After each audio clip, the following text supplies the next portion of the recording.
Puji Tuhan, kita bertemu kembali dalam program ini. Bapak, Ibu, Saudara sekalian kasih, saya sangat senang kembali bisa menjumpai Bapak Ibu lewat program ini. Nah, pada kesempatan yang indah ini, saya akan membagikan firman Tuhan dari Wahyu pasal yang ke-22. Wahyu pasal yang ke-22, ayat yang ketiga. Wahyu 22 ayat yang ketiga, saya akan bacakan kepada kita sekalian. Demikian firman Tuhan. Maka tidak akan ada lagi laknat, tahta Allah dan tahta anak domba akan ada di dalamnya, dan hamba-hambanya akan beribadah kepadanya. Kita melihat pembacaan ini merupakan gambaran dari Yerusalem baru yang dituliskan oleh Yohanes. Kalau di pasal 21 dari ayat 1, Yohanes memberi gambaran mengenai langit baru dan bumi yang baru. Selanjutnya, mulai ayat yang ke-9, Yohanes menyampaikan penglihatannya mengenai Yerusalem yang baru. Ya. Nah, kemudian sampai di ayat yang maksud saya di pasal yang ke-22 ini, Yohanes menyampaikan penglihatannya mengenai keadaan atau kondisi dari langit baru, bumi baru, yang di dalamnya terdapat Yerusalem baru, yang merupakan pusat pemerintahan Allah, yang di mana Tuhan Yesus sebagai rajanya. Nah, yang kita telah baca tadi sekali lagi merupakan keadaan di dalam Yerusalem baru tersebut. Ya. Jadi Yerusalem baru ini merupakan sentral, pusat dari pemerintahan di langit baru dan bumi yang baru. Nah, berbicara mengenai langit dan bumi yang baru, di sini hendak menunjukkan satu tempat yang luas, suatu tempat yang tidak terbatas. Nah, tentu ini bisa dipahami sebab jagat raya yang diciptakan oleh Tuhan ini memang tidak terbatas. Sehingga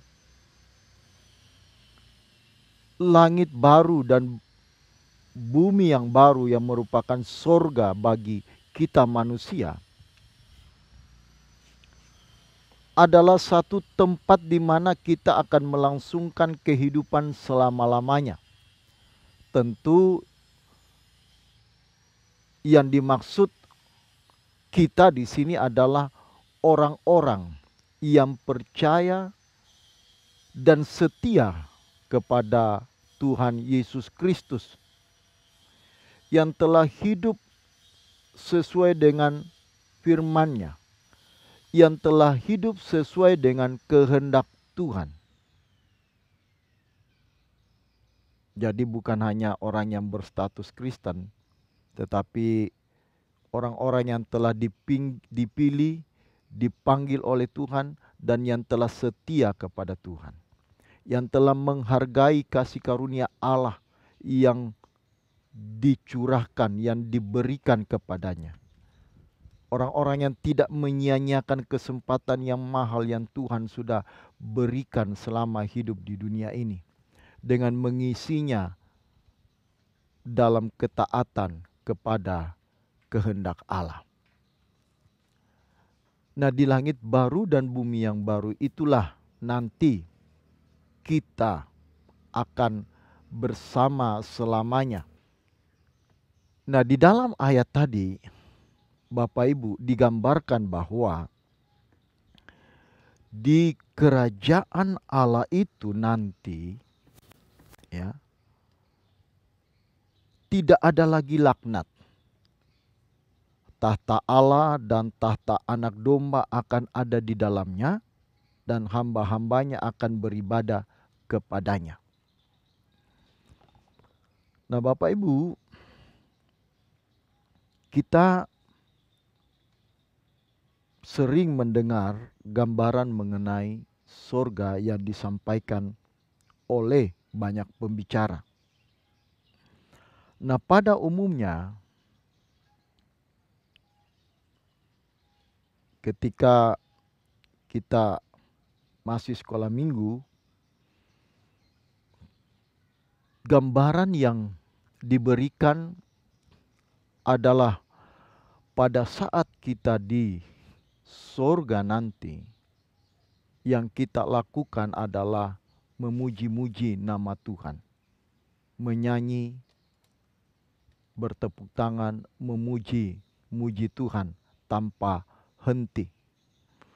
Saat kita dewasa pun, kita masih memiliki gambaran seperti itu, atau banyak orang Kristen setelah dewasa pun masih memiliki gambaran seperti itu, karena itulah yang dipahaminya sejak anak-anak, sejak sekolah minggu. Dan setelah sekian lama menjadi orang Kristen, jarang atau tidak pernah mereka mendapatkan gambaran yang berbeda, yang lebih lengkap, lebih utuh mengenai keadaan di kerajaan surga. Sehingga tidak heran banyak orang Kristen sampai saat ini memahami demikian.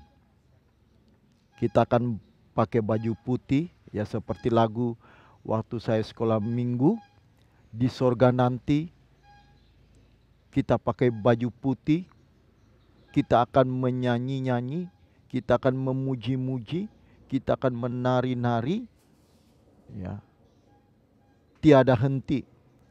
Dan kalau kita haus, kita bisa ambil air minum di sembarang tempat, sebab kita tidak takut dengan virus atau bakteri, sebab semua sudah steril. Demikian juga kalau kita lapar, kita bisa mengambil buah dimanapun dan kita bisa makan tanpa khawatir ada penyakit atau beracun yang bisa membunuh kita atau bisa menyakiti kita. Nah, ini gambaran yang kita terima selama ini. Dan juga termasuk dari pemahaman bahwa nanti kita akan memuji-muji Tuhan. Dan itu diperkuat dari ayat yang kita baca tadi, Bapak Ibu. Dikatakan di ayat yang ketiga, di kalimat terakhir, hamba-hambanya akan beribadah kepadanya. Ya, hamba-hambanya akan beribadah kepadanya. Nah, dari kata ibadah ini, itulah yang kemudian diterjemahkan bahwa nanti kita akan menyanyi-nyanyi, kita akan memuji Tuhan, kita akan bertepuk tangan. Tentu sesuai dengan konteks gereja di mana kita beribadah, ya. Sebab ada banyak perbedaan, ada beberapa perbedaan di kalangan gereja tertentu. Ada yang beribadah, berliturgi dengan cara menyanyi, dengan sikap yang teduh, tanpa tepuk tangan, hanya kadang diiringi oleh satu jenis alat musik, apakah itu gitar atau piano, atau kadang tidak ada sama sekali. Ya. Jadi sangat senyap. Tetapi di aliran gereja tertentu ada yang memuji Tuhan dengan cara menyanyi dengan lebih ekspresif dan biasanya diiringi dengan berbagai jenis alat musik. Nah, pada umumnya sekali lagi orang memahami bahwa dengan kata ibadah di dalam Wahyu pasal yang ke-22 ayat yang ketiga tadi, bahwa orang akan memuji-muji Tuhan di kerajaan surga. Dan itulah pekerjaan utama orang di sana. Karena tertumbuk dengan kata ibadah ini. Nah, kalau kita melihat Bapak Ibu, apa sih yang dimaksud dengan ibadah di dalam ayat ini? Apakah sesempit itu? Apakah sesederhana itu? Di dalam ayat ini, kalimat sebelumnya dikatakan hamba-hambanya akan beribadah kepadanya. Ya. Nah, kata ibadah di dalam ayat ini, Bapak Ibu, digunakan kata latreuo. Nah, Bapak Ibu Saudara sekalian kasih, jadi kata ibadah di sini itu dari kata latreuo yang berarti melayani atau mengabdi. Nah, ini diperkuat dengan kata sebelumnya yaitu hamba. Kata hamba itu doulos. Ya, hamba-hambanya akan beribadah kepadanya. Nah, kata doulos ini hendak menunjukkan seorang hamba. Seorang hamba itu adalah bekerja untuk melayani, untuk mengabdi kepada tuannya. Dan inilah yang akan kita lakukan. Kita ini adalah hamba-hambanya Tuhan Yesus, yaitu orang-orang yang sudah ditebus, telah dibeli dengan harga yang lunas, dibayar oleh pengorbanan Tuhan Yesus di atas kayu salib. Sehingga dulu kita adalah hamba dosa, sekarang menjadi hamba kebenaran. Dulu kita hamba kuasa kegelapan, sekarang kita adalah hambanya Tuhan. Entahkah saudara majelis, entahkah saudara pendeta, entahkah saudara jemaat, entahkah saudara aktivis, semua kita hamba Tuhan. Ya, tidak ada lagi imam dan awam. Tidak ada lagi imam dan awam. Semua kita adalah imam-imam. Kita semua adalah hamba-hamba Tuhan. Ya. Dan karena kita sebagai hamba Tuhan, maka kita harus mengabdi kepadanya. Kita harus melayani Dia. Nah, dengan cara bagaimana kita mengabdi dan melayani Dia? Bukan hanya tepuk tangan, bukan hanya nyanyi-nyanyi. Itu sangat miskin pemahamannya, itu sangat dangkal Bapak Ibu. Ya. Dan tentu di surga, di langit baru, bumi baru, di mana Tuhan Yesus nanti memerintah, tidaklah demikian. Sebab kita akan memiliki tubuh kemuliaan, artinya tubuh fisik, bukan tubuh roh, bukan roh yang melayang-layang. Ya, kita berfisik, bukan tidak berwujud. Dan itu sudah dicontohkan oleh Tuhan Yesus tak kala Tuhan Yesus naik ke sorga yang ditulis dalam Kisah Para Rasul. Ya, Tuhan Yesus tidak menghilang, tetapi Dia naik ke atas dengan tubuh yang Dia miliki pada saat itu. Ya, nah jadi jelas Bapak Ibu. Nah, untuk memahami lebih lengkap, kita harus mengerti asal mula kata ibadah. Bapak Ibu Saudara sekalian kasih, ya, kata ibadah, ya, kata ibadah itu pertama kali muncul dalam kitab Kejadian. Nah, kata ibadah ini di dalam perjanjian lama ya, itu dari kata avoda atau aboda. Avoda atau aboda. Kata ini serumpun dengan bahasa Arab yang kemudian diserap dalam bahasa Indonesia ibadah. Jadi kata ini merupakan dasar dari kata ibadah. Kata avoda atau aboda tadi. Yang bisa berarti worship atau pelayanan atau melayani. Ya, atau juga bisa berarti pekerjaan. Nah, di dalam Kejadian pasal 2 ayat yang ke-15, Bapak Ibu perhatikan, ini penting. Di Kejadian 2 ayat 15 dikatakan begini, Tuhan Allah mengambil manusia itu dan menempatkannya dalam Taman Eden untuk mengusahakan dan memelihara taman itu. Ya. Nah, kata yang digunakan di dalam ayat ini adalah avoda. Ya. Kata mengusahakan itu dari kata avoda. Nah, Bapak Ibu Saudara sekalian kasih, kata avoda itu memiliki atau merupakan nomina dari kata afat. Kata avoda nominanya itu kata afat.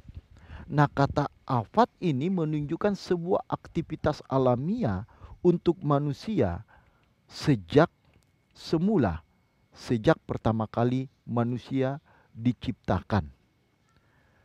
Itulah yang digunakan dalam Kejadian pasal 2 ayat yang ke-15.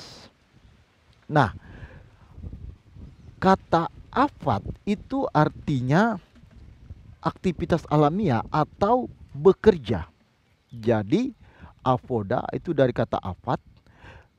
Kata afat ini itu artinya bekerja. Ya. Jadi kalau kita melihat Bapak Ibu, kata ibadah di sini itu sejajar dengan kata bekerja atau memiliki makna atau memiliki arti bekerja. Jadi ibadah itu bekerja. Ya.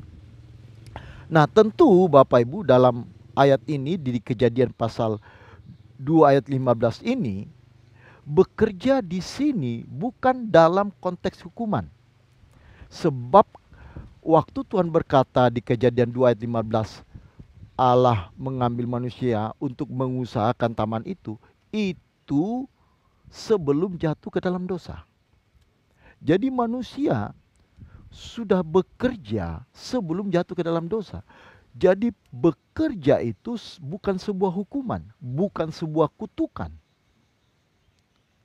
Tetapi bekerja itu adalah pengabdian, pelayanan kepada Tuhan. Jadi bekerja itu adalah pelayanan. Jadi Bapak Ibu, kita lihat dalam ayat ini bahwa pertama kalinya manusia harus bekerja bukanlah setelah ia berdosa.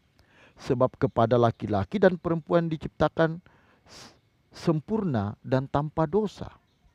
Allah memberikan suatu tugas bagi mereka untuk melakukan kerja sewaktu ia memerintahkan mereka untuk menaklukkan bumi. Di dalam Kejadian pasal 1 ayat yang ke-28, taklukkanlah bumi. Itu sebuah aktivitas pekerjaan, sebuah tanggung jawab yang harus dilakukan.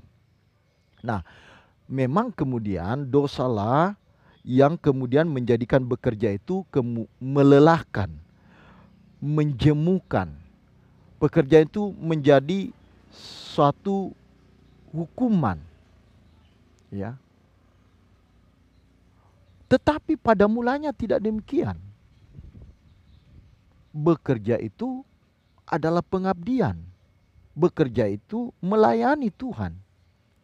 Nah, kemudian dalam periode berikutnya, dalam perkembangan kehidupan manusia,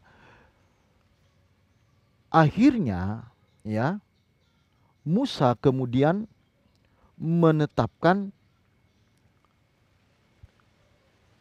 sebagai sebuah hukum, sebuah ketetapan hukum yang disebut Taurat, di mana kemudian periode-periode kerja beserta istirahatnya ditetapkan dalam sebuah hukum, ya. Nah, itu disebut Taurat.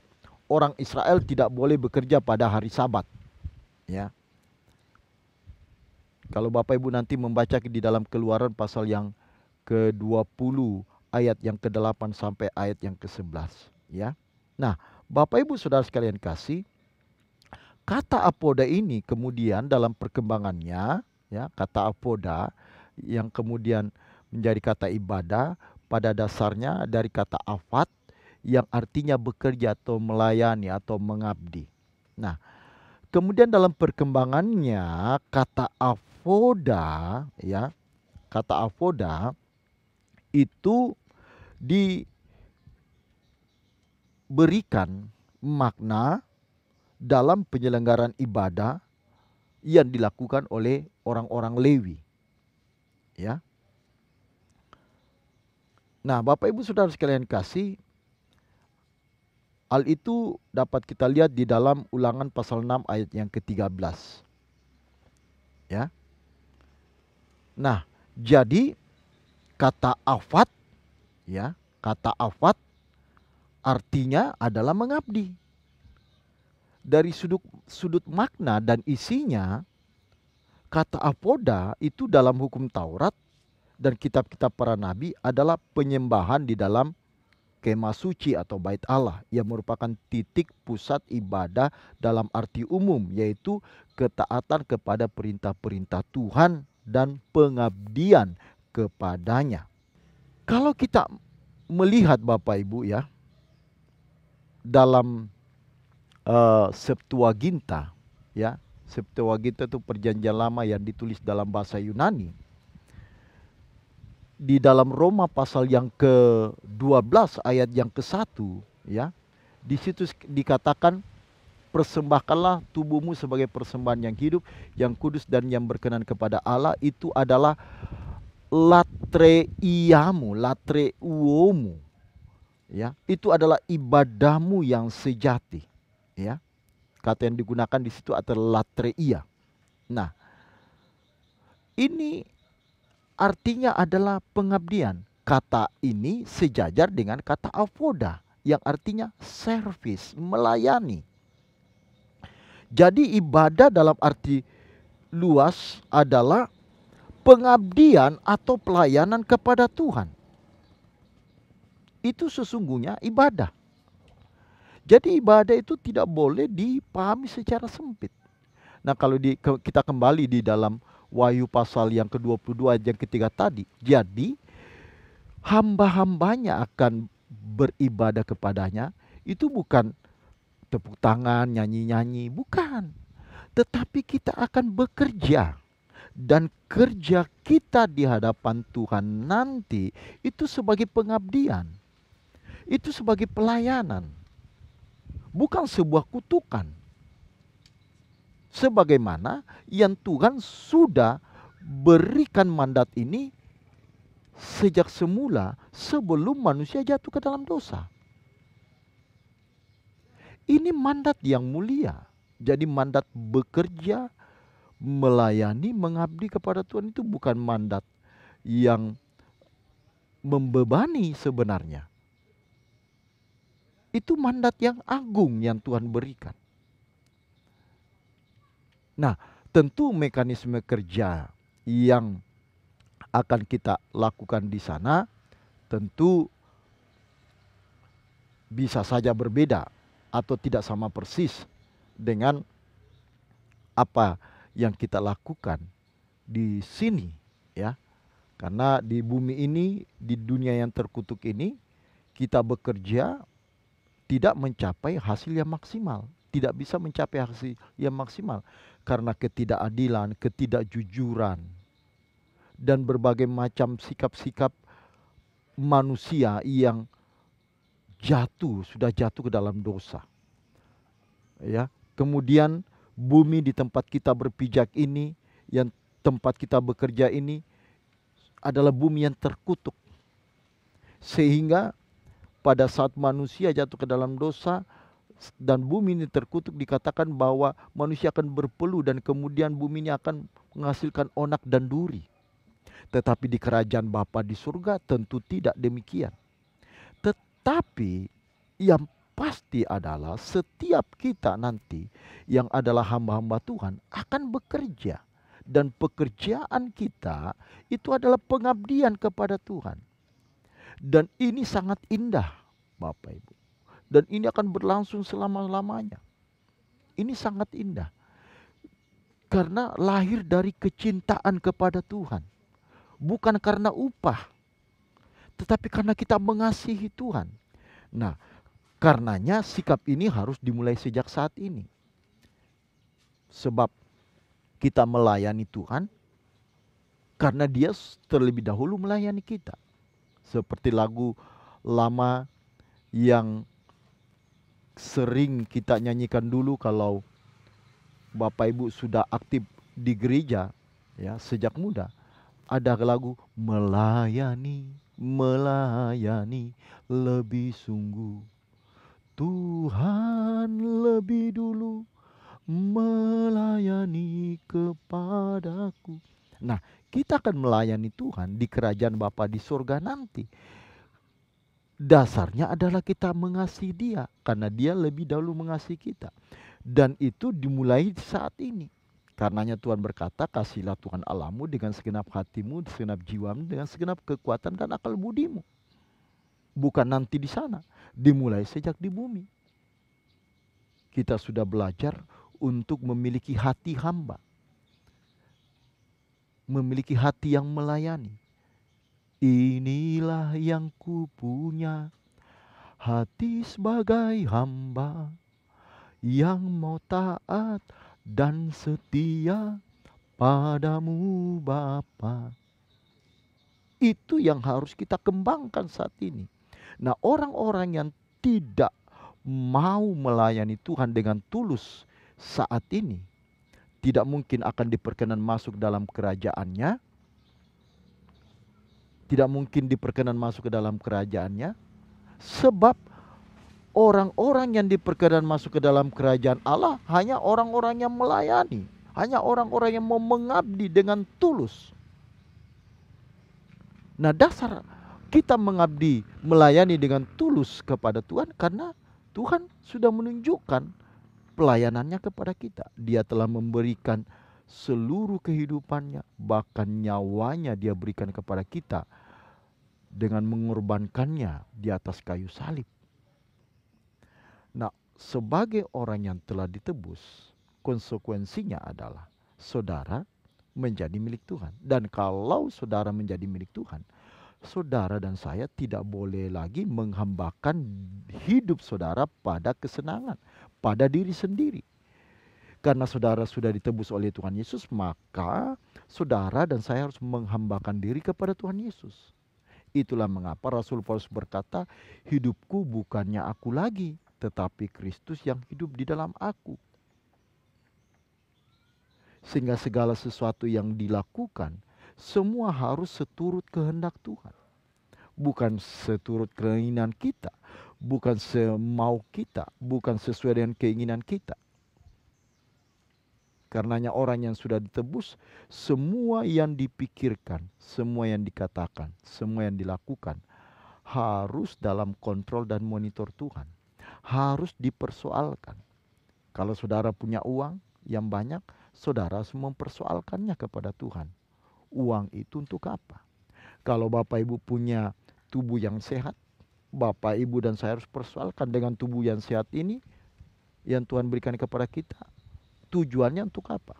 Kalau saudara dan saya diizinkan Tuhan, diberkati Tuhan memiliki kedudukan atau pangkat yang tinggi, saudara harus persoalkan untuk apa itu? Apa relasinya dengan pelayanan kepada Tuhan? Apa korelasinya dengan pekerjaan Tuhan? Kalau tidak, saudara akan diminta pertanggungjawaban nanti. Sebab Tuhan memfasilitasi kita, pasti ada tujuannya. Dan tujuan yang pasti adalah untuk mengabdi dan melayani Dia, untuk memperlebar pekerjaannya. Itu yang diamanatkan oleh Tuhan. Karenanya seseorang yang telah ditebus harus menghambakan diri, belajar menghambakan diri. Bapak Ibu Saudara sekalian kasih, ini penting. Ini betul-betul penting. Sehingga saudara nanti dilayakkan menjadi orang-orang yang berada di sekeliling tahta anak domba. Seperti yang kita baca di dalam Wahyu 22 tadi. Untuk mengabdi kepadanya. Dengan ketulusan. Dengan kasih yang tulus, dengan kasih yang murni. Karena Dia terlebih dahulu mengasihi kita. Nah, saya mengajak Bapak Ibu, ayo kita belajar merendahkan diri. Belajar untuk memiliki hati hamba. Sebab itulah yang sekali lagi menjadi warna jiwa kita sampai di kekekalan. Karenanya kalau Tuhan Yesus berkata orang kaya sukar masuk surga, karena apa? Karena orang kaya sukar menghamba. Bukan tidak bisa, sukar. Karena orang kaya terbiasa dilayani dan menyelesaikan segala sesuatu dengan hartanya. Ini yang membuat orang kaya sukar, bukan tidak bisa ya. Bukan tidak bisa, bisa, tetapi sukar. Kalau mau, bisa. Menyangkali keinginan-keinginannya, kebiasaan-kebiasaannya yang dalam tanda kutip ngebos, mau dilayani, mau dihargai, mau dihormati. Sehingga dia tidak bisa mengabdi dan melayani sesamanya. Tidak punya hati yang menghamba. Nah, orang-orang seperti ini tidak akan masuk dalam kerajaan Tuhan. Tidak bisa. Sebab hanya satu tuannya, hanya satu bosnya, hanya satu rajanya di kerajaan surga nanti, yaitu Tuhan Yesus. Dan kita semua yang telah belajar mengabdi dan melayani Tuhan di bumi ini, kitalah yang diperkenankan untuk menjadi hamba-hambanya nanti. Dan itu adalah sebuah kehormatan yang luar biasa. Sebab kita melayani Raja di atas segala raja, Allah yang agung yang mulia, Tuhan kita, Allah kita, yaitu Tuhan Yesus, yang sangat kita hormati dan sangat kita cintai. Selama saudara dan saya hidup, mari belajar untuk melayani Tuhan, bekerja dengan pengabdian, bekerja dengan pengabdian, melayani dengan pengabdian, bukan karena upah. Sebab Tuhan sudah memberikan kepada kita anugerah keselamatan yang tidak terbayar, tidak terhingga, tidak ternilai, yang dikerjakannya di atas kayu salib. Mari Bapak Ibu, ayo kita belajar memiliki hati hamba. Ini tidak mudah. Itu harus melalui tahapan-tahapan, proses dari waktu ke waktu, setiap hari. Jatuh bangun, tetapi ini yang harus kita lakukan. Kiranya saudara memiliki hati yang menghamba, memiliki hati yang melayani, memiliki hati yang mengabdi. Tuhan Yesus memberkati kita sekalian. Amin.